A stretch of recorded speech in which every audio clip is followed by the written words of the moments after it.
Sam here from Guitar.com, and we're at the Gibson booth with Aljon talking about the brand new Epiphone range. So, Aljon, obviously there's a headstock change, but there's a lot more going on under the hood as well. What can you tell us about this new range?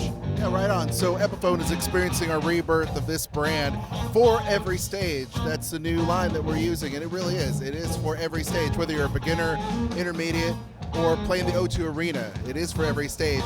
And in doing that, we've decided to basically mirror what Gibson is doing with what Gibson did with the original collection and modern collection. So we have the same offering, right? So when customers and people that are fans want to purchase a guitar, they want a Les Paul Standard 50s, they can get a Les Paul Standard 50s with it being accessible, right? So here we are.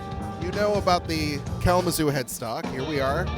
This basically harkens back to the history of Epiphone being the older brother of Gibson since 1873, and then being acquired by Gibson in 1957, being made side by side in Kalamazoo, Michigan, right?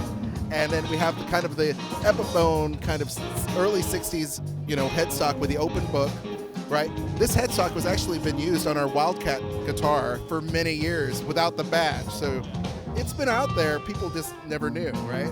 So that's the Kalamazoo Headstock. This particular guitar is a Les Paul Standard 50s. You can see here it's got a, vintage sunburst finish.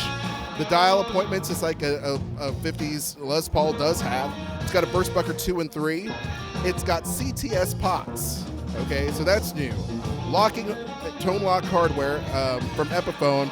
This one has a nice 50s rolled neck. That's what we're doing out to the necks. Graphtec nut, and we work in conjunction with Custom Shop to develop these brand new tuning keys. These are the Epiphone Deluxe, like the Gibson Deluxe tuners, but they have the same type of look that the Custom Shop guitars have.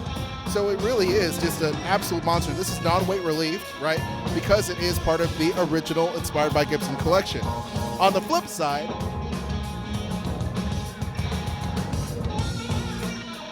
you have the modern. All right, look at the modern.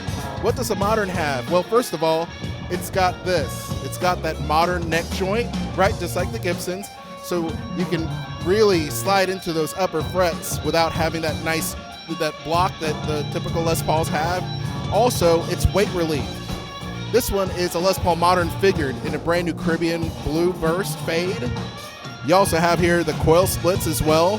That is kind of something we carried over from our Pro series of guitars. Split, and phase switch. You've got here also an asymmetrical neck, just like the Gibson, so it fits the contour of your hand a little bit nice and rounded here, and it thins out toward the treble side. Ebony fretboard, locking tuning keys, right?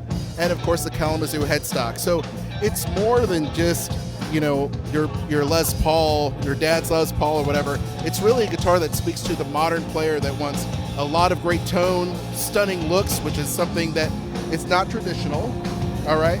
And once again, it's all about being accessible. Gibson, Epiphone, Kramer, we pride ourselves in being the most played, the most loved, and the most relevant guitars in the world, and now the most accessible guitars in the world. So these are hitting stores right now. Great, thanks very much, Aljon. See more from this over on Guitar.com.